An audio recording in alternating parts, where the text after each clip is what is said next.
Hello friends, स्वागत है आप सभी का मेरे यूट्यूब चैनल पर।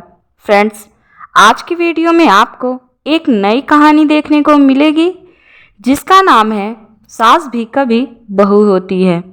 तो चलिए फ्रेंड्स, कहानी शुरू करते हैं। ज्योति रविवार की शाम को रसोई घर में नाश्ता बनाने की तैयारी कर रही थी।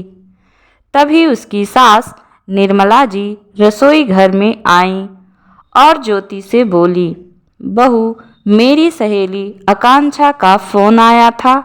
वो थोड़ी ही देर में हमारे यहाँ आने वाली है। चलो हम दोनों मिलकर कुछ अच्छा सा नाश्ता बना लेते हैं। ज्योति ने खुश होते हुए कहा, यह तो बहुत अच्छी बात है मम्मी जी। अपनी सहेली से मिलकर आपका मन भी खुश हो जाएगा। उसके बाद दोनों ने मिलकर नाश्ता बनाना शुरू किया। हलवा और पोहा बन चुका था। निर्मला जी ने जैसे ही समोसे के लिए आलू का भरावन बनाना शुरू किया, तभी उनकी सहेली आ पहुंची। वो आकांक्षा जी को देखकर बहुत खुश हुई। उन्होंने उनसे कहा, तू थोड़ी देर हॉल में बैठ, मैं अभी रसोई घर में थोड़ा सा काम खत्म करके आती हूँ। उनकी सहेली हॉल में बैठी, तब तक निर्मला जी ने फटाफट समोसे का भरावन तैयार किया। तब तक ज्योति चाय बना चुकी थी। ज्योति बोली, मम्मी जी, अब अपनी सहेली के साथ बैठिए, मैं समोसे तलकर लाती हूँ। निर्मला जी अपनी सहेली के पास बैठकर बातें करने लगीं, जब तक ज्योति ने बाकी का नाश्ता और चाय टेबल पर सजा दी और समोसे तलने के लिए रसोई घर में चली गई।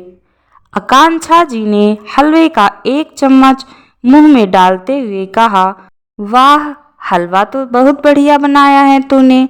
निर्मला जी ने हंसते हुए कहा, अरे, हलवा तो मैंने नहीं बनाया, बहू ने बनाया है। अच्छा, तो तू रसोई घर में क्या करने गई थी? आकांक्षा जी ने पूछा। अरे, वो तो मैं समोसे का भरावन बनाने के लिए गई थी। बहू को समोसे का भरावन अच्छे से बनाना नहीं आता ना, इसलिए मैं उसकी मदद कर रही थी। निर्मला जी ने मुस्कुराते हुए कहा, अच्छा, तेरी बहू को समोसा बनाना नहीं आता क्या? उसकी शादी को 1 साल होने को आए और तू उसे अभी तक समोसा बनाना भी नहीं सिखा पाई?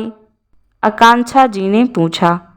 निर्मला जी ने मुस्कुराते हुए कहा, अरे नहीं सीख पाई है तो सीख जाएगी।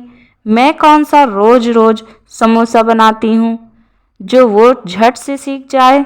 बेचारी दिन भर ऑफिस में काम करती है और उसे तो बाहर के जितने काम होते हैं वो सब करना आता है। बैंक का काम हो या बिजली बिल जमा करना हो, कोई भी काम हो, झटपट से कर देती है। अगर समोसा नहीं बना पाती तो क्या हुआ? उसकी शादी को तो अभी 1 साल ही हुआ है, लेकिन मुझे देख, मेरी शादी के तो कितने साल हो गए। मुझे तो अभी भी बाहर के काम करने में दिक्कत होती है। मैं भी तो कभी बहू थी जब मुझे भी कई काम करने नहीं आते थे। उसे मैं क्या बोलूं? कमियां तो अभी भी मुझ में बहुत सारी हैं। अगर बहू परफेक्ट नहीं तो सास भी तो परफेक्ट नहीं होती है। बहुत सारे ऐसे काम हैं जो मुझे भी नहीं आते। आकांक्षा जी ध्यान से उनकी बातें सुन रही थी। निर्मला जी ने आगे कहा, जरूरी नहीं कि सबको हर काम आए।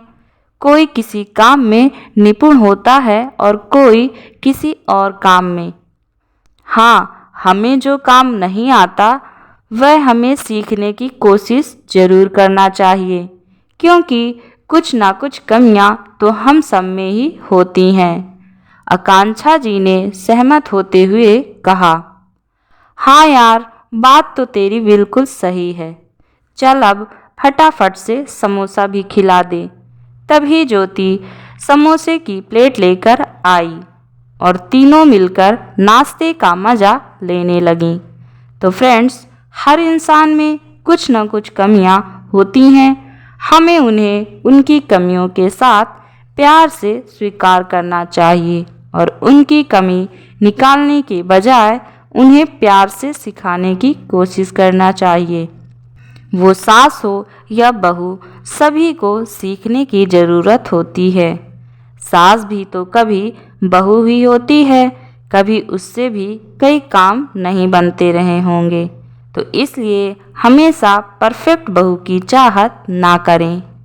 तो फ्रेंड्स, आपको कहानी कैसी लगी कमेंट में हमें ज़रूर बताइएगा और यदि आप हमारे चैनल पर नए हैं तो कृपया चैनल को सब्सक्राइब करना ना भूलें।